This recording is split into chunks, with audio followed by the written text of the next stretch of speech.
Hello and welcome to the Empowered Solo Moms podcast. I'm Antonia Etting and I'm so glad you're joining me today. This week, we're breaking the taboo around postnatal depression, a topic that's often whispered about, yet so important to discuss openly.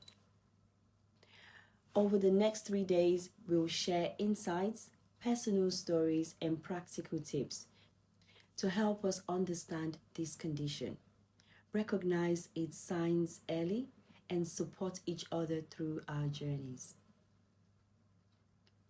As mothers, we're often expected to be endlessly strong and joyful. But the truth is, the transition into motherhood can bring unexpected emotional challenges. Today, let's begin a conversation that honors both the journey and the complexity of being a mother. Let's start by defining postnatal depression in depth. It's not just the baby blues. While many moms experience mild sadness or anxiety after birth, postnatal depression is more intense and long-lasting.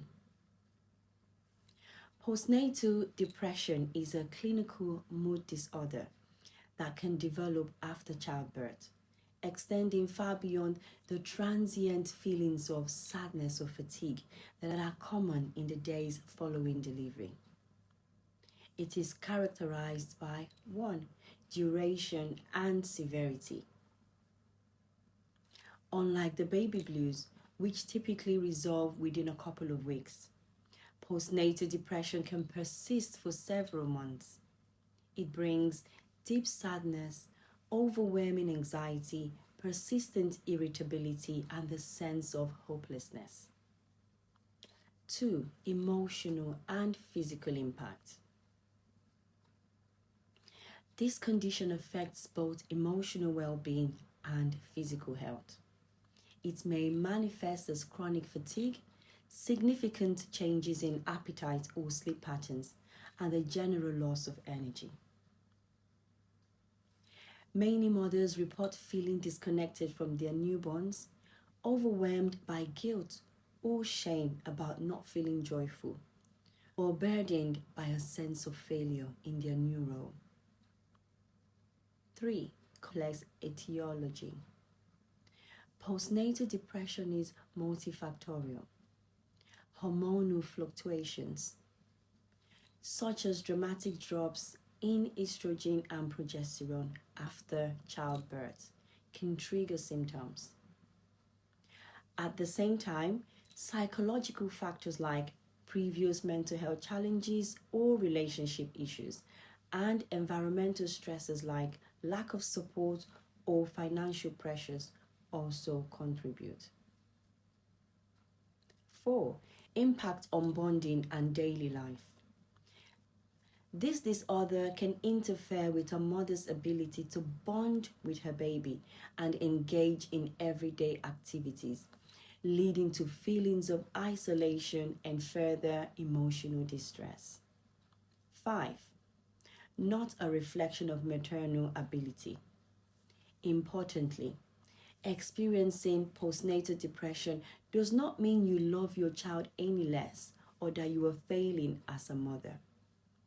It is a recognized medical condition that calls for understanding, support, and often professional treatment.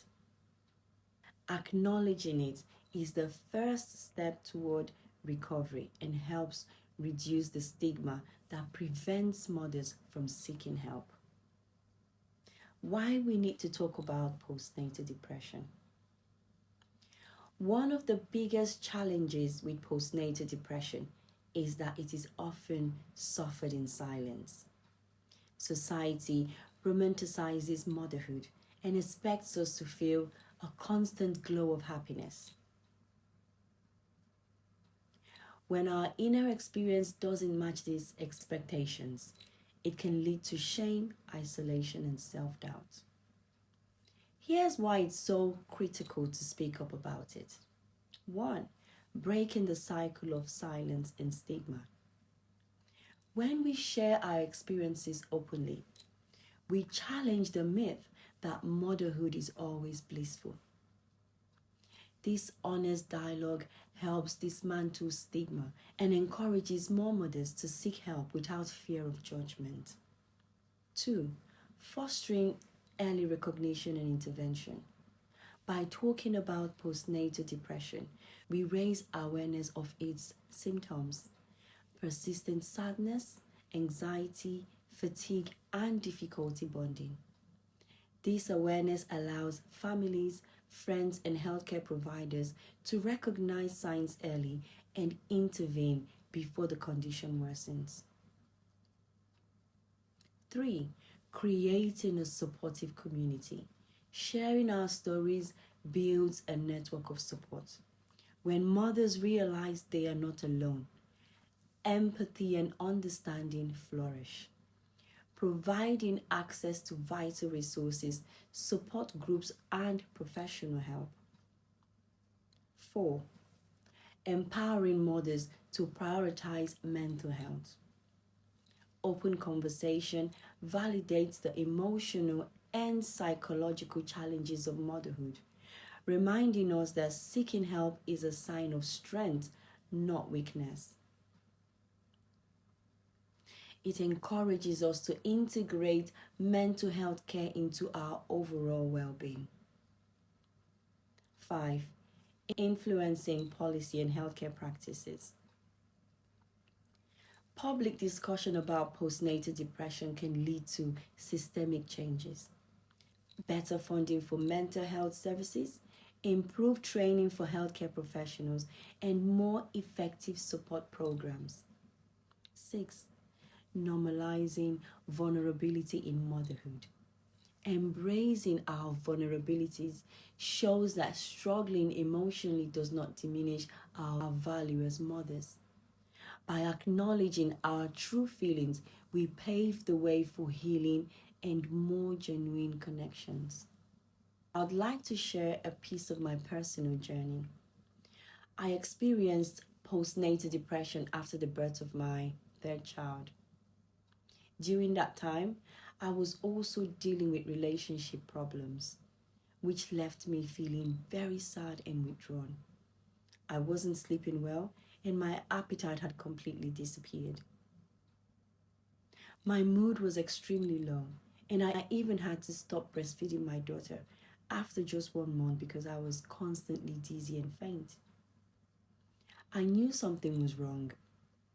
I reached out to my friends and family for help and promptly visited my GP, who advised medication and prescribed antidepressants. However, I chose to pursue counseling and someone to talk to, as I was reluctant to take the medication. Despite seeking help, I began experiencing overwhelming anxiety. I felt claustrophobic and struggled with the idea of stepping outside my front door. In one moment of clarity, I reminded myself, rooted in my faith, that I had to come out for the sake of my children. Helped me push through that barrier, and gradually I persevered. Yet, the anxiety persisted in other forms. When driving on the motorway, I would see the road stretching out endlessly, which triggered intense panic attacks and overwhelming anxiety, forcing me to stop the car immediately. Eventually, the fear grew and I found myself unable to drive at all.